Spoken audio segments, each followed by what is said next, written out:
Masechet Sota, Daf Mem Gimel, Amud Aleph, la Mishnah.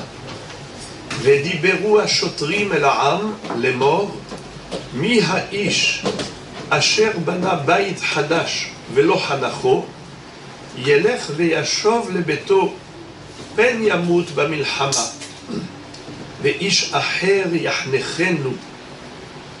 On avait vu que le Ham Israël, lorsqu'ils allaient au front de guerre, ils étaient accompagnés d'un Kohen qu'on appelle Kohen Mashuach Milchama, un Kohen qui était préposé spécialement à cet effet d'accompagner l'armée au front de guerre pour leur transmettre un message d'encouragement, pour leur donner des forces morales.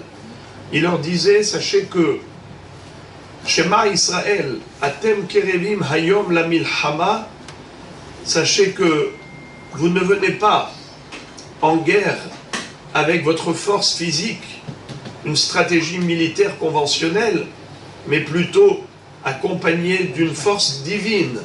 C'est Hachem Idbarach qui vous protège. Donc n'ayez pas peur, ayez confiance en Dieu. D'ailleurs, il commençait par les deux mots, Shema Israël, pour leur dire, si vous n'aviez ne serait-ce que le mérite de la lecture du schéma matin et soir, c'est amplement suffisant pour que vous soyez protégés de vos ennemis.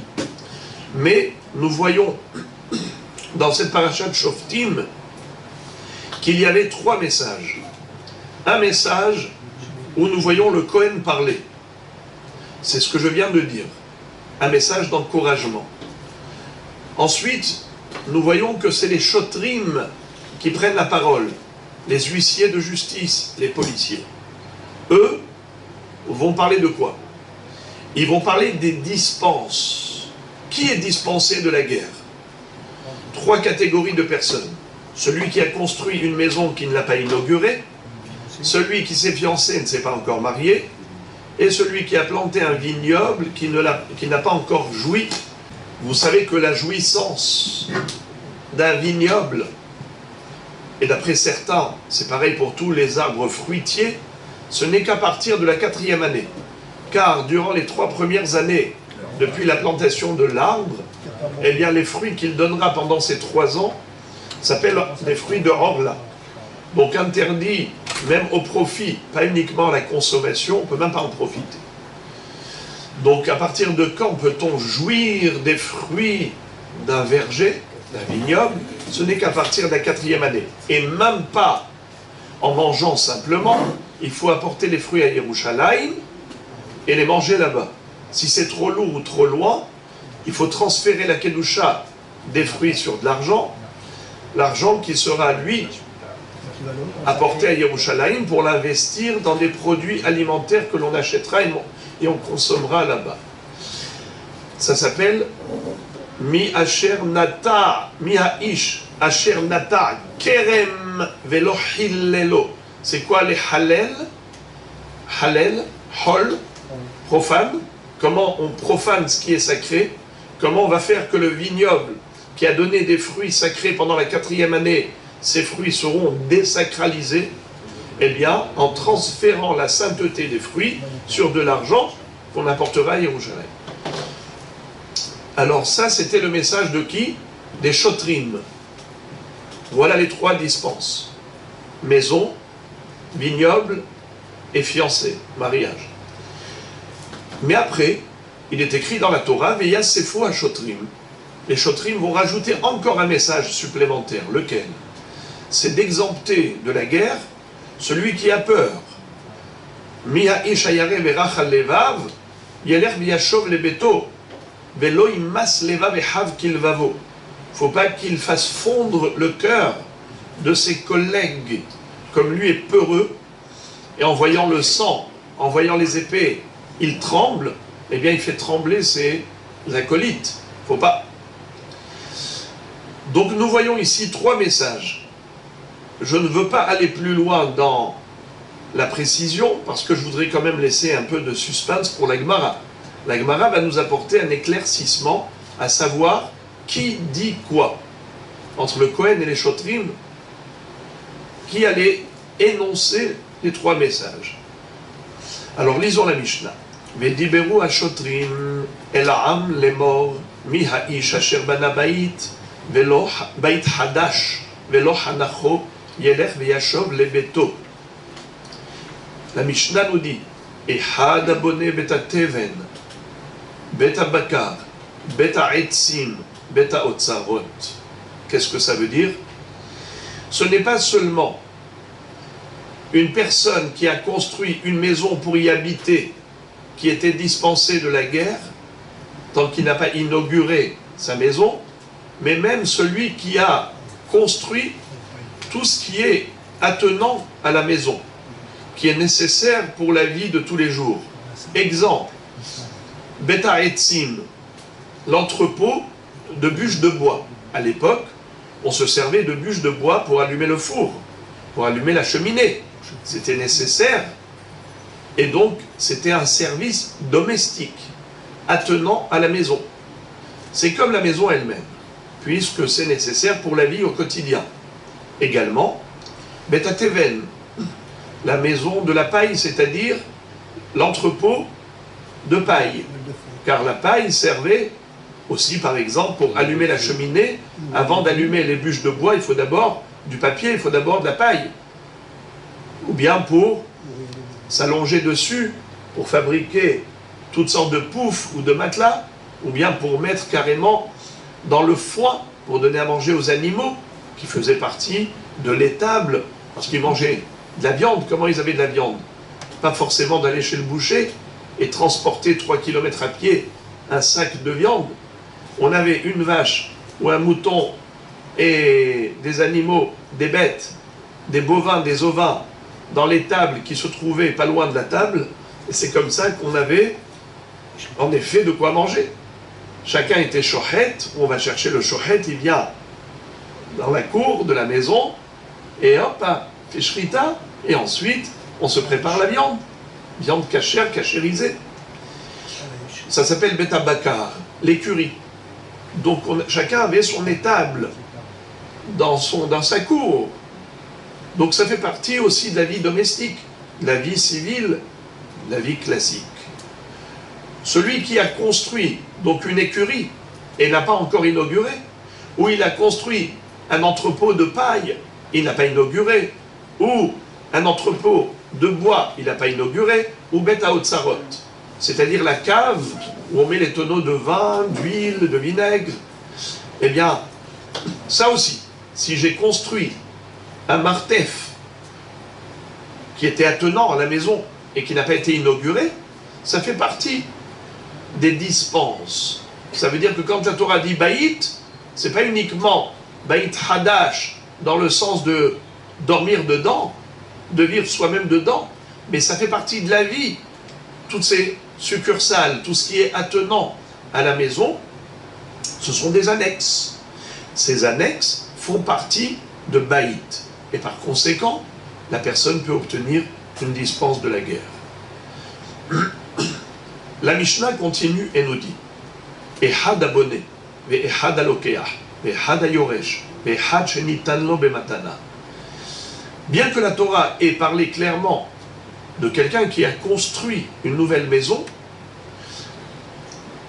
mais en réalité, nous dit la Mishnah, ce n'est pas seulement le constructeur, mais même l'acheteur, ou même l'héritier, ou même celui qui l'a reçu en cadeau. Si c'est une maison nouvelle pour lui, parce qu'il vient de l'acheter, ça veut dire que ce n'est pas une nouvelle construction. Ce n'est pas une nouvelle construction, comme c'est écrit dans la Torah, Yasher Bana Baït Hadash, il a construit une nouvelle maison. Pour lui, c'est nouveau, car maintenant, il vient de l'acheter. Maintenant, il vient de l'hériter.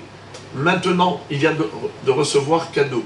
Ça s'appelle Baït Hadash. Par conséquent, il peut revenir du front de guerre et il obtient cette dispense pour inaugurer cette maison qu'il a reçue cadeau ou achetée ou héritée. Encore, la Mishnah maintenant nous parle du fameux vignoble que la personne a planté et qu'elle n'a pas eu le temps d'en jouir. Le mot les hallel, comme on a dit tout à l'heure, c'est profaner, c'est-à-dire désacraliser les fruits pour en jouir. La 4e année, après les 3 ans de Orla. Eh bien la Mishnah là encore, elle élargit le spectre en nous disant qu'il ne s'agit pas uniquement de quelqu'un qui a planté un vignoble, stricto sensu, mais n'importe quel arbre fruitier. Et hadanoteya kerem, ve hadanoteya hamisha ilane ma'achal ba'afilu ve hameshet haminin. Un kerem, un vignoble. La Torah parle de vignoble. Qu'est-ce qu'un vignoble? Combien faut-il de vignes au minimum pour que ça puisse être qualifié de vignoble? Hein? Bravo. 5 arbustes, ça s'appelle un vignoble. Et ils ont une position spéciale. Il faut qu'il y en ait 2 en face de 2 et un 5e en retrait, en quinconce. C'est-à-dire 2 et 2 parallèles, ça fait 4.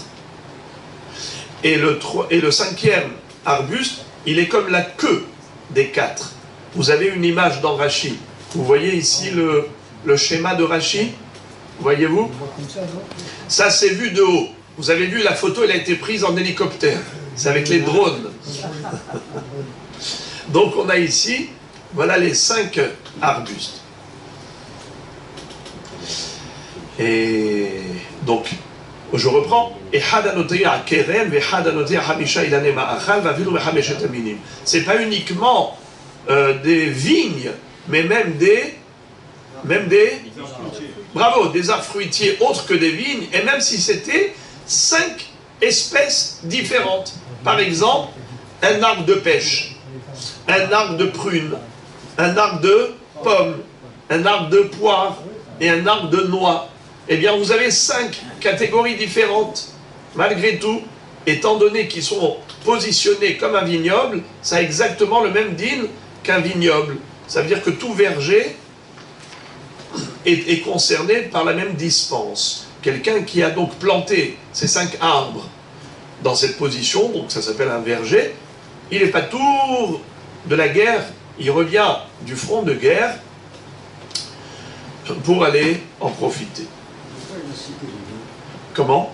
Le kérem et il aurait dit 5 arbres fruitiers. Où ça? Dans la Torah? Même dans la Mishnah. Non, la Mishnah, elle explique la Torah.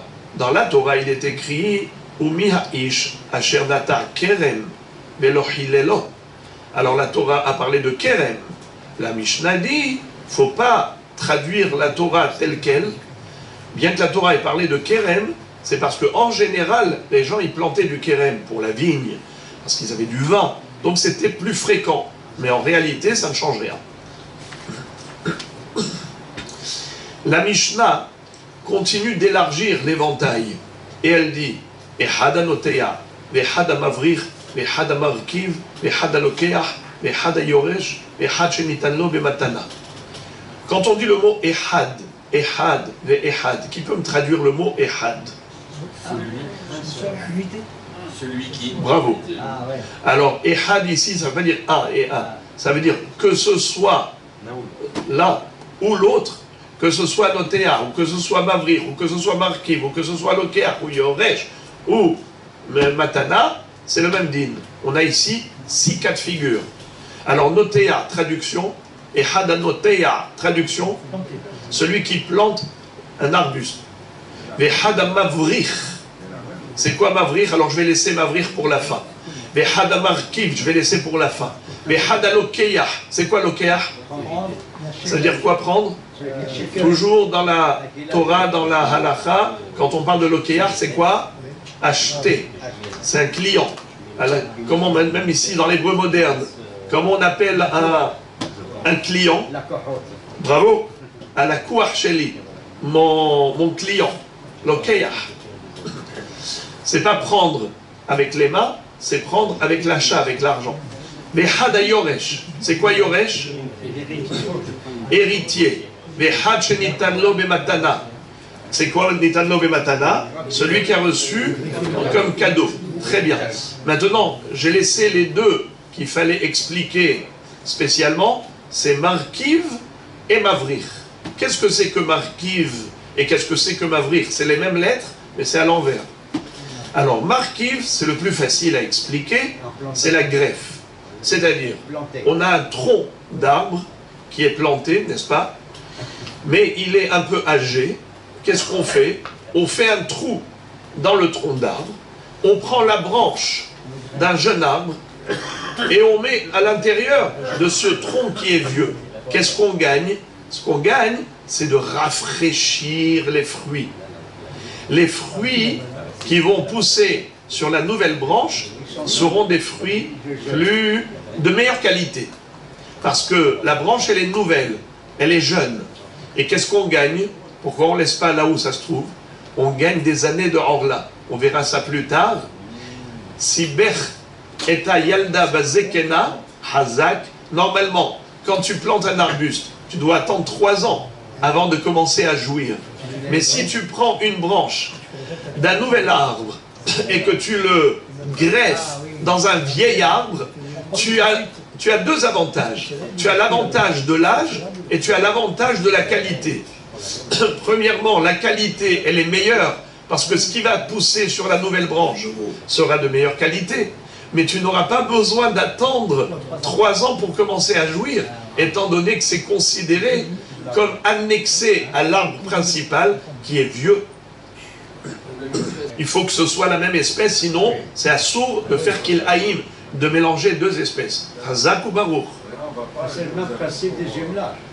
Nahon, et on n'aura pas besoin, si ça a déjà plus de 4 ans, on n'aura pas besoin d'aller à Jérusalem, puisque c'est directement considéré comme un vieil arbre qui a déjà 5 ans. Une économie d'argent. Exactement. Maintenant, ce qui est le plus dur à expliquer, c'est le mavrir. Mavrir en français, ça s'appelle du marcotage. Qu'est-ce que c'est que le marcotage? C'est prendre une branche d'un arbre. Regardez comment c'est. Vous voyez ici mon micro? Mon micro, c'est l'arbre. Regardez ici la branche qui sort du micro. Vous voyez ici? Regardez comment c'est mignon. Vous avez là un arbre. Vous avez une branche qui est longue, qui sort de l'arbre. Je fais un trou dans la terre à côté de l'arbre et je prends la branche et je l'enfonce dans le creux. Et donc le milieu de la branche est enfoncé dans le creux et l'extrémité de la branche, elle ressort de l'autre côté. Et moi, qu'est-ce que je fais au milieu? Je mets de la terre. Donc qu'est-ce que je vois? Je vois comme ça. Je vois un arbre qui a une branche. La branche, elle est déclinée et inclinée vers le bas. Elle rentre dans la terre et elle ressort de la terre parce qu'elle est assez longue pour faire comme un serpent. Elle rentre dans la terre, elle ressort de la terre, et au centre, on met de la terre. Ça s'appelle du marcotage. En hébreu, havracha. Il y a harkava, la greffe, les harkiv, et havracha. Quelle est la racine du mot? Les havrir, c'est berer. Berer, c'est un genou. Quelqu'un qui est à genoux, il est agenouillé. Alors on a agenouillé la branche. On a été mavrichota, comme vayavrech et Gemalim à propos de Lavan, à propos de Eliezer, quand il est venu chez Lavan, il a porté les 10 chameaux. Vayavrech et Gemalim. Il les a mis à genoux. La même chose, on met la branche à genoux et on la fait ressortir. En tout cas, ce que la Mishnah nous enseigne, que peu importe la technique utilisée pour cette plantation, ça a toujours le même din. C'est comme un nouvel arbre. Et par conséquent, puisque c'est nouveau, ça dispense le propriétaire de cet arbre de la guerre. Ça s'appelle qu'il n'a pas encore inauguré cette nouvelle plantation. Que ce soit un arbre totalement planté de A à Z, et Hadanoteya, ou que ce soit Mavrir, Marcoté, ou Markiv, greffé, ou Lokeyah, acheté, ou Yoresh, hérité, et Shenitano Bematana, ou reçu en cadeau, dans tous les cas de figure, la personne est dispensée de la guerre. Il reviendra chez lui. Ehad Ame'ares et Abetula, Ve'ehad Ame'ares et Almana, Afilu Shomeret Yabam, Afilu Shama, Shemet Ahiv, Bamilchama, Hoser ou Balo. Celui qui s'est marié, pardon, qui s'est fiancé et ne s'est pas encore marié, lui aussi, il peut retourner chez lui. Mais Arès est à Betula. Mais Arès est à Almana. Shomer et Yabam. C'est-à-dire, les frères et les amis, quelqu'un qui se fiance avec une jeune fille vierge, tous les deux, ils sont Hadashim. Elle ne s'est jamais mariée, lui ne s'est jamais marié. C'est tout nouveau, tout beau, d'un côté comme de l'autre. Mais qu'en est-il si elle était déjà mariée? C'est lui qui se marie avec cette femme-là. La Ron, ça veut dire que c'était pas sa femme avant, mais c'était la femme de quelqu'un d'autre. Est-ce que maintenant qu'il va l'épouser, il s'est fiancé avec cette veuve ou cette divorcée, il s'est fiancé avec elle, mais il ne s'est pas encore marié, est-ce qu'il peut être dispensé de la guerre? Bravo. Oui, pourquoi? Parce qu'elle est nouvelle pour lui. Hazak. Nahon, comment? J'ai pas entendu. Groucha, c'est comme Almana, même si on l'a pas cité. Afilou shomeret yabam. Afilou shomeret yabam. Qu'est-ce que ça veut dire? Même si ce n'est pas un vrai mariage, c'est un hiboum. Ça veut dire son frère est décédé et lui, il doit épouser la femme de son frère parce que son frère n'a pas eu d'enfant avec elle. Alors même ça, figurez-vous, ça le dispense de la guerre. Et écoutez le cas de la Mishnah qui est choquant. C'est quoi le cas de la Mishnah qui est choquant? C'est que, imaginons que son frère est mort dans cette guerre même. Ils étaient deux militaires. Lui et son frère. Son frère est mort au front de guerre. Il a laissé une femme sans enfant. Eh bien, maintenant cette femme-là, elle lui est destinée, parce qu'il doit faire Iboum avec elle. Alors il retourne immédiatement chez lui pour aller faire Iboum. C'est un cas choquant. Ça veut dire que c'est terrible. Ils étaient deux frères à venir et maintenant il y en a un du coup. Il y en a un qui est mort, l'autre est dispensé. Pourquoi? Parce que la femme du premier qui est mort là-bas, eh bien, elle lui est destinée, ça s'appelle comme quelqu'un qui s'est fiancé qui doit se marier. Comment? Alors, Abotaï, qu'est-ce que cette Mishnah nous a enseigné? Elle nous a enseigné que les trois dispenses, femmes, vignobles, maison, bien que la Mishnah, bien que la Torah ait parlé d'un cas précis, il faut en fait comprendre que ce n'est pas uniquement dans ces cas de figure, c'est dans un nombre de cas beaucoup plus nombreux. Ok. Maintenant la Mishnah continue et nous dit Ve'elu she'enam hozrim. Voici ceux qui ne sont pas dispensés de la guerre, bien qu'ils aient construit quelque chose. Ve'elu she'enam hozrim. Abonné bet sha'ar achzadra ou mirpeset. Quelqu'un qui a construit un bet sha'ar, ou bien une arsadra, ou bien une mirpeset. What is it? Qu'est-ce que c'est que Bet Sha'ar? C'est la maison du portier. C'est-à-dire, lorsque nous rentrons dans une cour, aujourd'hui ça se fait dans des milieux publics, par exemple, vous rentrez dans une école.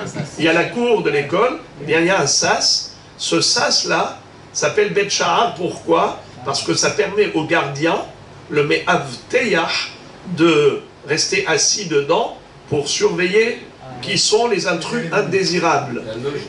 La loge du gardien, voilà la traduction plus précise. C'est la loge du gardien. En effet, quelqu'un qui a construit une loge pour le gardien et qui n'a pas encore été inaugurée, est-ce qu'il peut être dispensé de la guerre, oui ou non, d'après vous? Eh bien non. Pourquoi non? Parce qu'on n'habite pas dedans. Ce n'est pas fait pour habiter à l'intérieur, c'est fait que pour le portier. Et pourtant on avait dit que Beta Teven et Beta Bakar et tout cela, bien qu'on n'habite pas dedans, malgré tout c'est considéré comme un habitat. Quelle est la différence? La différence, c'est que l'habitant de l'habitat se sert de ses annexes pour l'habitation. C'est-à-dire que pour vivre, dans ma maison, j'ai besoin de bûches de bois, j'ai besoin de paille, j'ai besoin de viande, j'ai besoin de vin et d'huile et de vinaigre et ainsi de suite. Donc ça sert à la maison. Tandis que la loge du gardien, c'est juste une, comment on appelle ça, une entité à part qui n'est pas faite pour servir la maison directement. À l'intérieur de la maison, ça ne sert pas pour vivre dans l'habitat. Ça permet la sécurité de l'habitat. Encore, Arsadra. C'est quoi Arsadra? Le préau. Qu'est-ce qu'un préau? C'est que devant l'entrée de la maison, sur la façade, il y a une petite construction devant l'entrée de la maison. On a 2 parois latérales avec un petit toit. Le 4e ouvert, totalement ouvert. Le 4e côté totalement ouvert. Ça s'appelle Arsadra. Ça encore, c'est pas fait pour habiter dedans. C'est un abri. Hazak. À ce titre-là, ce n'est pas considéré comme baït. Bet dira. Voilà pourquoi la personne n'est pas dispensée, même si elle avait construit l'Arsadra avant d'aller en guerre. Même si elle n'a pas inauguré cet Arsadra. Pareil, Mirpeset. C'est quoi Mirpeset? Alors, ça prête à confusion. On peut croire qu'il s'agit d'une terrasse et on peut croire qu'il s'agit d'un balcon. Non. Il s'agit d'un accès à la maison. À l'époque, ils avaient, je ne sais pas si vous vous en souvenez quand on était jeune, il y avait l'accès aux étages par un escalier à colimaçon et ensuite il y avait comme un balcon sur lequel toutes les maisons donnaient. Les maisons de l'étage, tu ouvres la maison de chez toi et quand tu sors sur ce balcon. Et de ce balcon ensuite, tu longes le balcon, tout le monde longe le balcon, ils vont dans l'escalier à colimaçon, ils descendent dans la cour. Comment? C'est collectif. C'est collectif. Donc cette mirpeset, elle est collective. Elle permet l'accès à la maison, mais ce n'est pas pour habiter dedans. C'est pas comme la mirpeset où on habite, par exemple la terrasse, où vous allez prendre un bain de soleil, où vous allez prendre votre tea time, le café avec les gâteaux, l'après-midi, ou en soirée, faire le barbecue. C'est pas ça du tout. Là, c'est collectif. Eh bien, celui qui a construit une mirpeset et il n'a pas encore inauguré n'est pas dispensé pour autant de la guerre, car ça ne s'appelle pas baït.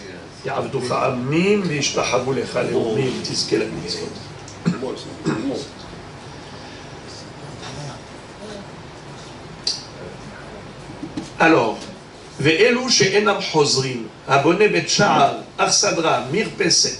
Également, anoteya arba'am ilane ma'achal, v'hamisha ilane serak, et amachzir et grushato. Quel est le din, par exemple, quelqu'un qui a planté une vigne, mais que 4, un vignoble, mais que 4 vignes, il n'y avait pas 5. Est-ce qu'il revient? Non. Pourquoi? Parce que le minimum, c'est 5 vignes, 5 arbustes.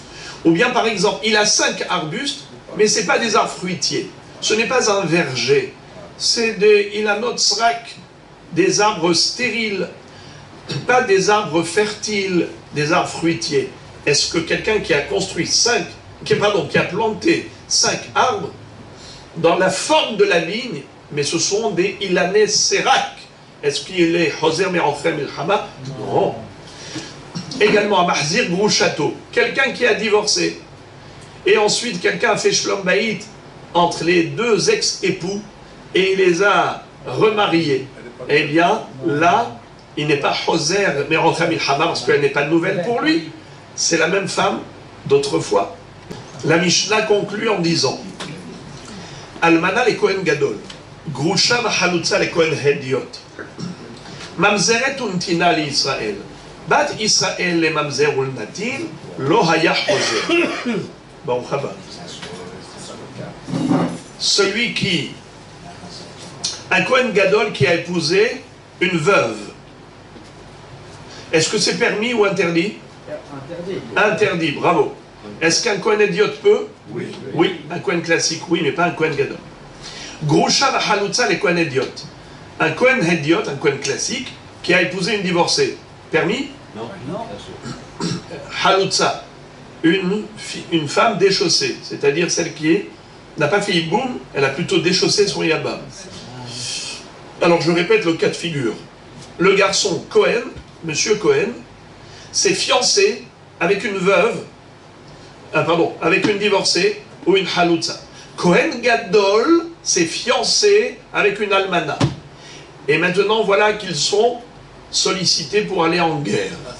Est-ce qu'ils reviennent du front de guerre? Est-ce qu'ils sont dispensés de la guerre pour aller se marier?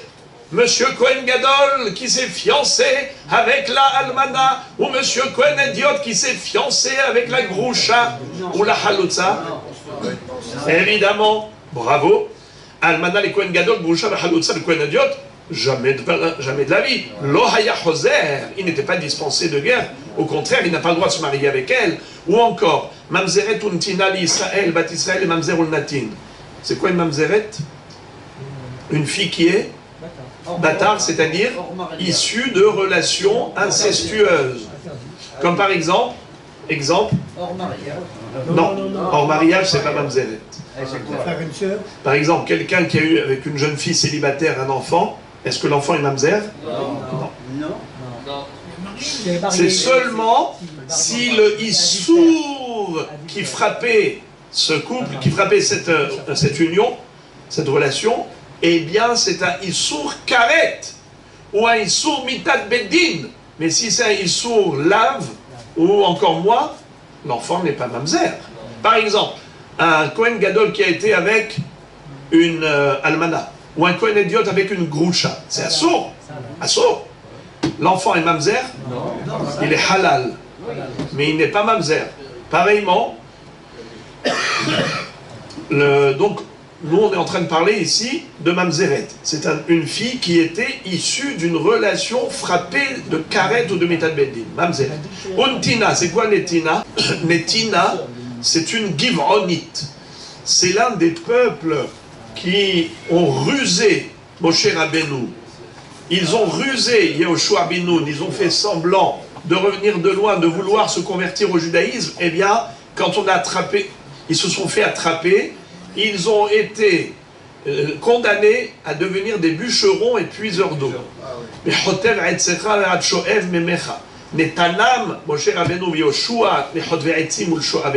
Plus tard, David Ameler va décréter sur eux qu'ils ne sont pas juifs et qu'on n'a pas le droit de se marier avec eux parce qu'ils ont eu un comportement super cruel par rapport aux enfants de Shaoul, duquel il voulait absolument prendre vengeance. Alors David Amelech a dit, c'est pas des juifs ça. Les juifs, ils sont pas cruels. Alors Mamzeret, on est Tina les Israël. Un ben Israël, il s'est fiancé avec une Mamzeret. Est-ce qu'il peut revenir du front de guerre en disant, Monsieur Cohen, Monsieur Chotrim, moi je dois me marier, je suis fiancé. À qui fiancé? À Mamzeret? Reste ici, monsieur. Ou bien Netina, tu es fiancé à une Netina? Reste ici. Ou inversement, Bat Israël et Mamzer ou Natim. Celui qui est au front de guerre, c'est monsieur Mamzer. Il peut venir à la guerre? Oui. Natim peut venir en guerre? Pourquoi oui?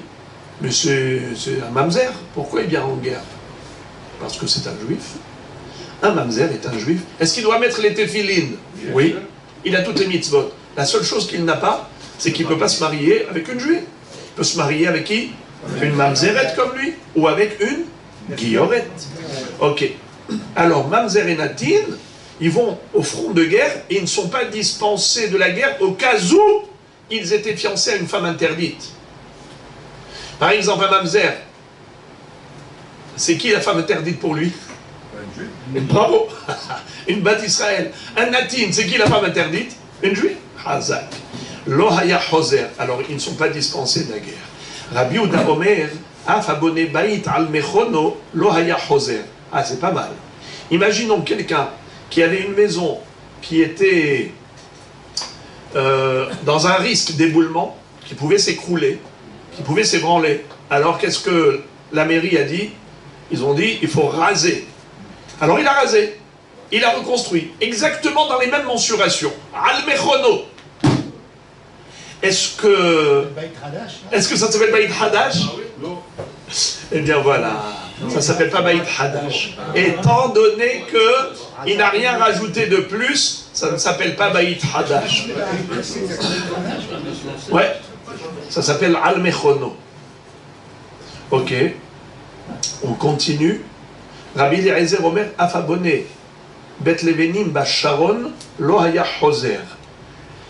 Le Sharon, Kiryat Sharon, celui qui construit une maison dans le Sharon, étant donné que ça se trouvait pas loin de la mer et que la terre s'effritait facilement, ceux qui construisaient des maisons là-bas, eh bien, ils devaient tous les 3 ans et demi raser la maison et reconstruire parce que sinon c'était en train de s'écrouler.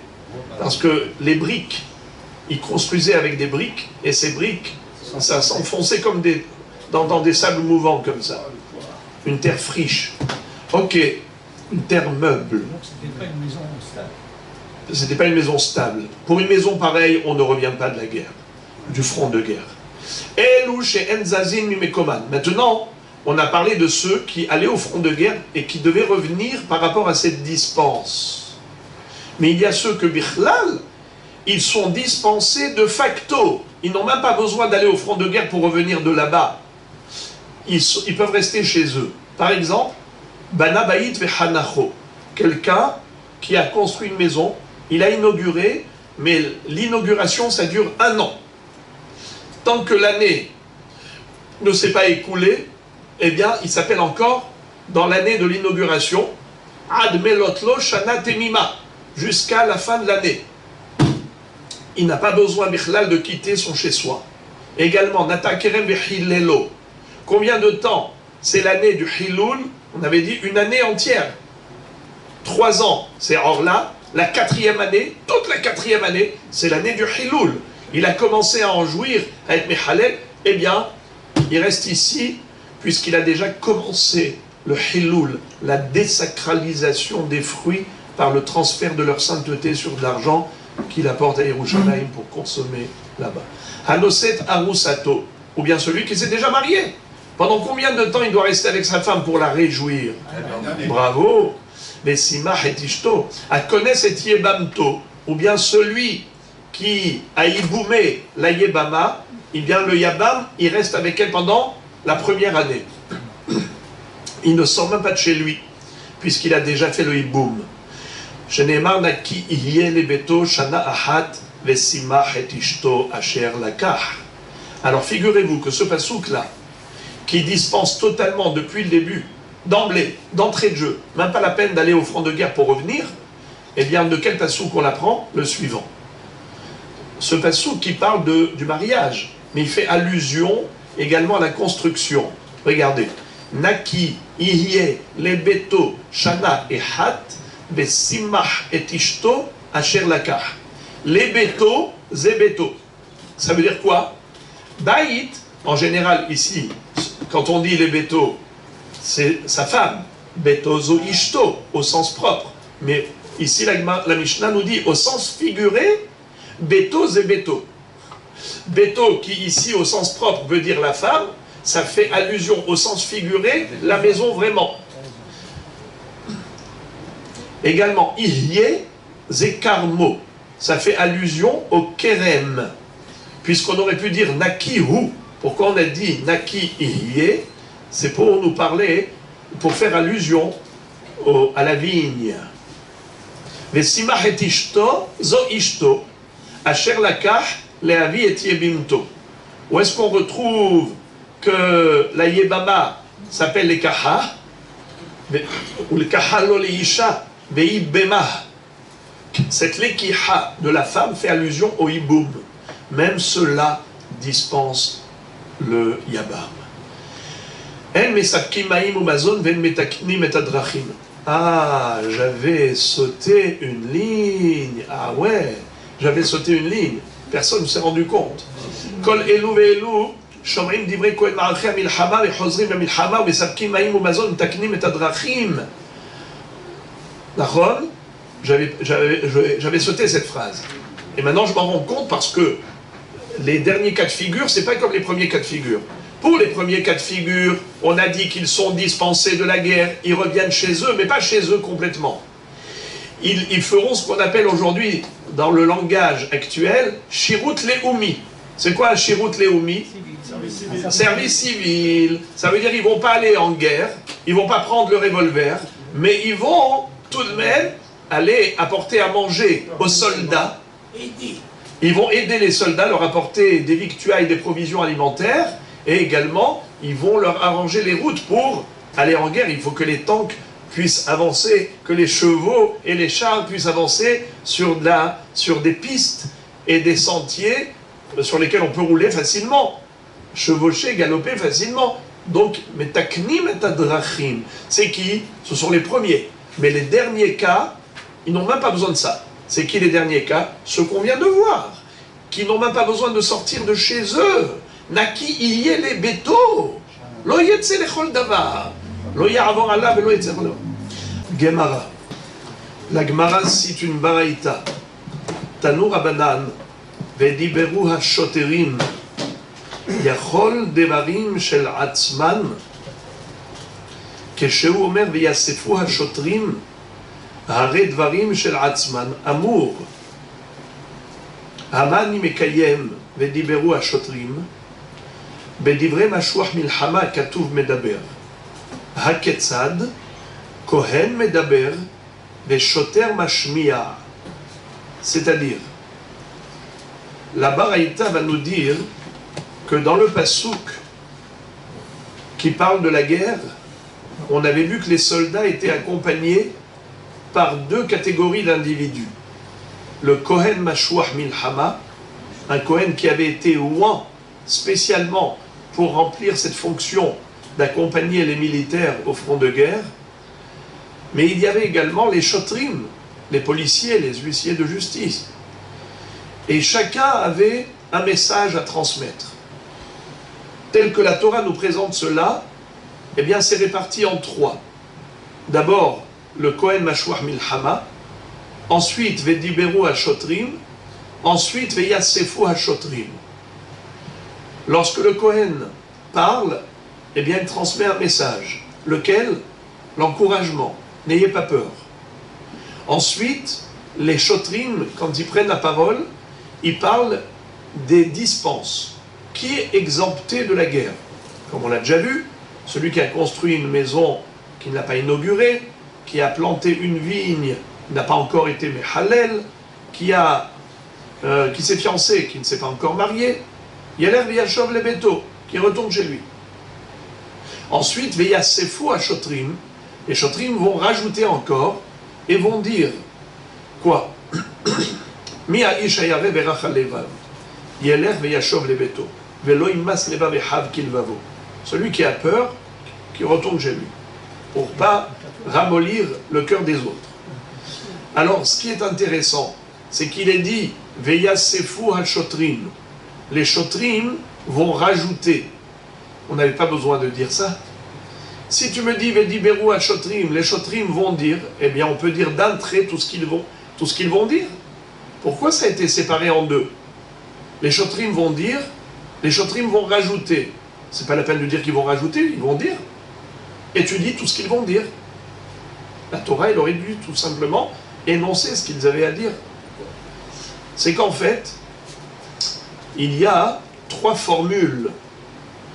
Il y a le Kohen qui va parler, mais il va se faire entendre. Il y a le Kohen qui va parler, il ne va pas se faire entendre lui-même, mais il va se faire entendre par ses porte-paroles, c'est les Shotrim. Et il y a ensuite le message des Shotrim qui vont parler directement et non pas par le Kohen Mashuach Milchama interposé. C'est-à-dire que on a Kohen seul, Kohen Shotrim et Shotrim tout seul. Voilà ce qu'on va apprendre maintenant au travers de cette étude. La Braïta. Tanu Rabanan. Vediberu ha-shotrim el ha'am lemor mi ha'ish. La Torah nous dit que les shotrim vont s'adresser au peuple pour annoncer qu'il y a des personnes qui sont exemptes de guerre, dispensées. Yachol devarim shel atzman. Est-ce que lorsqu'on dit Vediberu ha-shotrim, Ça veut dire qu'eux-mêmes, directement, ils se font entendre. C'est leur parole à eux. Ce sont eux qui prennent l'initiative de transmettre ce message aux militaires, de dispenser X, Y, Z. Pas du tout. Pourquoi?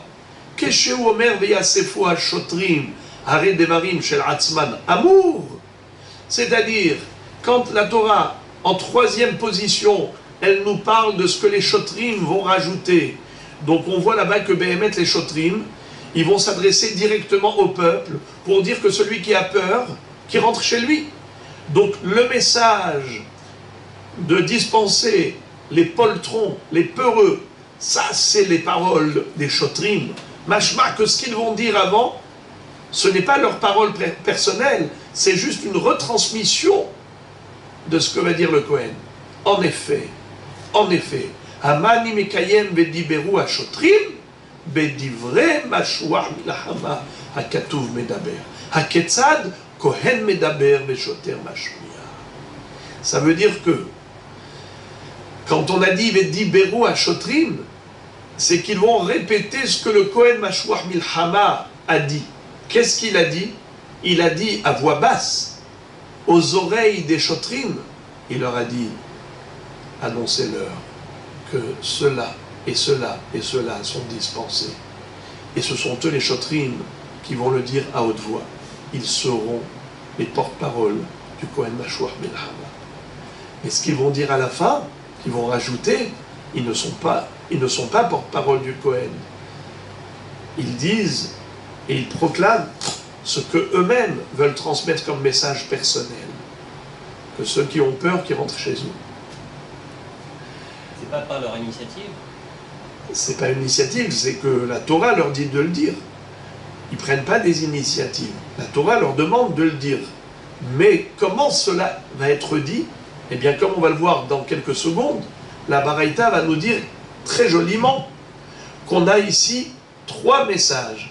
Le message du Kohen qui est énoncé à haute voix, proclamé devant tout le peuple entend le Kohen, Kohen Mashwah Milhama. Ensuite, le deuxième message, celui-ci, il est constitué de 2 porte-paroles, c'est-à-dire le Kohen qui parle à voix basse, et ces paroles sont retransmises à haute voix par les shotrim. Et enfin, troisième message, qui est transmis directement par les shotrim, c'est le message que eux-mêmes vont donner, et non pas qu'ils ont entendu du Kohen. Lisons. La Gemara nous cite 3 baraïtot, qui a priori se contredisent. Tane Hada, Kohen Medaber, Veshoter Mashmia. Tanya Idar, Kohen Medaber, Vekohen Mashmia. Tanya Idar, Shoter Medaber, Veshoter Mashmia. C'est-à-dire, on a une première baraïta qui nous dit le Kohen parlait à voix basse, le Shoter répétait à haute voix au peuple. Deuxième baraïta, Kohen Medaber, Kohen Mashmia. Le Kohen, c'est lui qui parle et c'est lui qui s'adresse directement au peuple à haute voix. Troisième baraïta, le Shoter qui parle, le Shoter qui s'adresse directement au peuple à haute voix. Comment ça marche? Amar Abaye Haketzad, comment pallier à ces 3 baraïtot? Réponse: Mi venigash ve'ad ve'diberu Kohen medaber ve'kohen mashmia. Depuis le pasuk venigash hakohen jusqu'à ve'diberu hashotrim, tout ce message, c'est le message du Kohen en direct, en live. C'est le Kohen qui s'adresse au peuple à haute voix. C'est quoi? Le message d'encouragement. Shema Israël. Israël n'aie pas peur. Ki Hashem Elokechem, Haolech imachem, Leoshia etrem. N'est-ce pas? C'est Akadosh Baruch Hu qui va avec vous, qui vous accompagne. N'ayez pas peur. Al ta'artzu, ve'al tir'u, ve'al tarpezu. N'ayez pas peur, n'ayez pas peur, n'ayez pas peur de rien du tout. Ne soyez pas impressionnés. Tout cela, c'est le Kohen. Kohen Medaber, mais Kohen Mashmia. Le Kohen parlait et le Kohen se faisait entendre.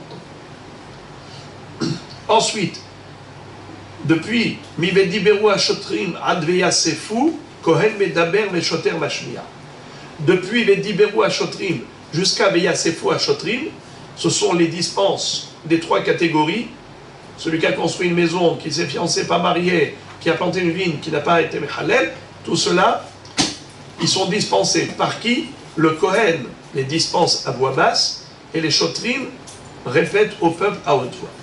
Et ensuite, Mi Veyasefo Va'ilach, Shoter Medaber ve Shoter Mashmiya.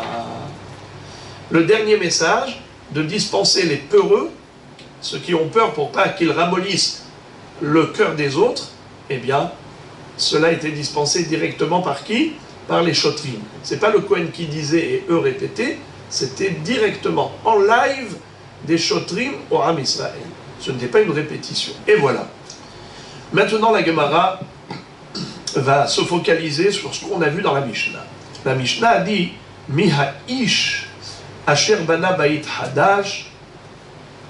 Tanu Rabanan, la Baraïta développe le sujet. Asher bana, en liela asher bana. Lakach biyarash venitan lo bematana minayin. Talmud lomar miha ish asher bana. C'est-à-dire, vous en souvenez, on a déjà vu ça dans la Mishnah, mais la Baraïta le répète. Ce n'est pas uniquement celui qui a construit une maison, qui ne l'a pas inaugurée, qui était dispensé de la guerre et retourné chez lui, mais également celui qui avait acheté une maison, ou qui l'avait hérité, ou qui l'avait reçu en cadeau. Dans tous ces cas de figure, ces personnes qui n'avaient pas encore inauguré cette maison qui était nouvelle pour eux, est également dispensée de la guerre. D'où on déduit comment la Mishnah et la Braïta l'ont su. Où est-ce que nous trouvons une allusion à cela dans la Torah? Eh bien parce qu'il est écrit le mot Ha'ish. On aurait pu écrire tout simplement Mi Asher Bana, Bait, celui qui a construit une maison. Pourquoi on a rajouté le mot Ish? Mi Ha'ish, Ha'ish pour dire n'importe quel homme. Pas seulement l'homme qui a construit, mais même l'homme qui a acheté, qui a hérité, qui a reçu en cadeau, n'importe quel homme qui a eu cette maison. Également, on avait dit que ce n'est pas uniquement une maison où on habite vraiment, mais toutes les annexes, comme les entrepôts de bois, de paille, de bêtes. Baït, enli, ella baït, minaïn les rabot, betateven, l'entrepôt de paille, ou beta bakar, l'écurie, ou beta etzim, l'entrepôt de bois, beta otsarot, les caves à vin et à huile. D'où on le sait que ça aussi, ça dispense le militaire. Talmud lomar, asher bana, mikol makor. C'est-à-dire, on aurait pu écrire, comment on aurait pu écrire?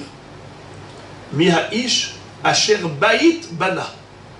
Du fait qu'on ait inversé, qu'on a dit asher bana bait, ça veut dire que asher bana, n'importe quel binyan. Si la Torah voulait restreindre la dispense uniquement à une maison d'habitation, alors elle aurait dit asher bait bana, pour que ce soit stricto sensu, que bait et rien d'autre. Du fait qu'elle ait mis le verbe avant l'objet, c'est pour dire Ha'ish asher bana. Bana quoi? Tout binyan. Alors pourquoi tu as écrit baït? C'est pour te dire tout ce qui est autour du baït, tout ce qui est annexe au baït. Beta bakar, beta teven, beta otsarot, beta etzim, tout cela, ça fait partie du baït. Yachol she'ani merabe afabone bet sha'ar achzadra ou mirpeset. Si déjà tu veux annexer à la maison tous les entrepôts, eh bien tu peux élargir davantage l'éventail. Comment? Même bet sha'ar, la loge du gardien. Aussi, pourquoi pas? Arsadra, le préau, l'abri, n'est-ce pas? Mirpeset, le balcon d'accès. Tout ce qui permet l'accès à la maison, pourquoi pas? Pourquoi ça ne dispenserait pas le soldat d'aller au front de guerre? Talmud lomar baït. Ma baït araoui le dira, afkol araoui le dira. C'est pour cela que la Torah n'a pas dit simplement Asher bana. Elle a dit Asher bana baït, pour qu'on se limite à tout ce qui est annexé à la maison vraiment. tout ce qui permet la vie civile, la vie domestique, comme Beta Bakar, Beta Teven, Beta Etzim, Haotzarot Shel Yain Veshemen. Ça fait partie de la vie à la maison. Mais le reste, c'est que des accès. La loge du gardien, c'est pour accéder. La Mirpesset, c'est pour accéder. L'Arsadra, c'est pour accéder. Ce sont des chemins qui mènent à la maison. Mais ce n'est pas la maison elle-même. Rabbi Eliezer ben Yaakov, d'ailleurs, lui n'est pas d'accord avec Hafamim, d'après Rashi. Rabbi Eliezer ben Yaakov, Bait Kemash Mao. Lui, il dit non, pas du tout. Il n'y a que Bait, stricto sensu. La maison. Il n'y a que ça qui peut dispenser le soldat d'aller en guerre. Mais pas Beta Teven, pas un entrepôt de paille, pas un entrepôt de bois, pas la cave à vin et à huile, pas l'écurie. Non, non, non. Il n'y a que Baït, Kemash Ma'o. Donc il n'est pas d'accord avec Tanakama. Encore, la Braïta nous dit Lo hanach ve lo hanacho prat le gazlan. C'est-à-dire, quel est le digne de quelqu'un qui a volé une maison? Si la Torah n'a pas écrit Baït velo hanach, elle a écrit velo hanacho, ça veut dire que c'est sa maison à lui et pas une maison volée. La Gemara dit, mais comment j'aurais pu croire qu'on va dispenser le voleur? Il a volé. Il dit, attendez, j'ai volé une maison, j'ai pas eu le temps de l'inaugurer. J'ai juste pris le propriétaire, je l'ai envoyé en Australie, et moi maintenant j'ai volé la maison. Laissez-moi s'il vous plaît que j'aille l'inaugurer la maison. Mais franchement, regardez, la Gemara dit, Lima delo ke Rabbi Yossi Agalili, Rabbi Yossi Agalili ha'amar, verach al levav, ze ha'mitiare me'averot shebeyado. Rabbi Yossi Aglili nous dit que quand la Torah a dispensé le peureux, ça veut dire quoi peureux? Quelqu'un qui a peur, mais qui n'a pas peur. Franchement, vous avez déjà vu un soldat qui n'a pas peur? Il faut être inconscient. N'importe quel soldat a peur, au fond de lui. Il y a quand même, n'est-ce pas? C'est quoi ça? Non, on ne parle pas d'une peur naturelle, on parle d'une peur spécifique. Celui qui a peur des fautes qu'il a commises dans le passé. Il sait que il s'est permis pas mal de péchés, j'allais dire mignons, même parler en tfilin shel yad et tfilin shel rosh. Maintenant, en allant en guerre, le Satan en profite, qu'il soit en danger, pour lui faire subir maintenant le coup de massue. Vous savez que à Satan, Mekatrek Beshaat Sakana, le Satan accuse au moment de danger. C'est pour ça que c'est écrit que Al Shalosh Averot Nashim Metot Beshaat Ledatan, Al Sheinat Zeirot Manida ou Bachala ou Badlakataner. Alors maintenant le soldat au front de guerre, il a peur des Averot qu'il a commises. Il dit waouh, si Akadosh Baruch Hu maintenant me règle les comptes, si Akadosh Baruch Hu maintenant me fait payer la dette, je tremble. Yaré mais Averot Shebiyado, même pour une petite Avera. Même rien que parler en Tfilin Shel Yad, Tfilin Shel Rosh. Ou bien Ben Ishtabach Liotzer. Alors, ce monsieur-là, c'est pas un péché mignon. Il a volé une maison. Alors, il n'aura pas peur, rien que pour cela. Déjà, il est dispensé. C'est pas parce qu'il doit inaugurer la maison volée. Alors quoi, donc ce Tana, il ne pense pas comme Rabbi Yossi Aglili, qu'il a peur des Averot. Il m'a dit non, il a peur des Averot, bien sûr, mais celui-là, il n'a plus d'Avera. Il a fait tchouva. Comment? Il a dit au voleur, il a dit au volé, propriétaire de la maison, qui est parti en Australie à cause de lui. Il lui a dit, écoute, combien coûtait ta maison? 5 millions de shekels. Tiens, voilà, je te paye. Maintenant, il a acheté la maison. L'autre lui dit, allez, je te pardonne. Qui pour? L'embrasse. Mais il a usliha vekapara. Donc maintenant, il habite dans une maison qui n'est plus volée. Elle était volée, elle ne l'est plus. Donc maintenant, il n'a pas peur de Averot. Pourquoi? Parce qu'il a fait teshuva, il a payé, l'autre lui a pardonné. Tout va bien dans le meilleur des mondes. Je dis malgré tout, une maison pareille, même payée, même excusée, pardonnée, malgré tout, il ne reviendra pas du front de guerre pour une telle maison. Il ne peut pas dire au Choter, au Cohen, s'il vous plaît, dispensez-moi, je dois aller inaugurer la maison. Quelle maison? Celle que j'avais volée, mais je l'ai payée. Alors laissez-moi. On lui dit non, laisse pas. Ce n'est qu'une maison qui a été achetée depuis le début, Beheter, Velo Beisur, Benahat, Velo Betzahar, Berevach, Velo Betzimtzum. Si depuis le début elle était acquise dans les règles de l'art, alors ok, mais si elle a été acquise Beisur et ensuite tu l'as payée, it's not good. Alors rien que je lis ça dans les mots, il a fait tchouva, il a payé. Dans ce cas-là, ça s'appelle un acheteur. Pourquoi il n'est pas dispensé? Puisque au début, quand il a eu, ce n'était pas avec un achat dans les règles de l'art, c'était du vol, ce n'est qu'après qu'il a payé, alors il n'est pas dispensé pour autant de la guerre.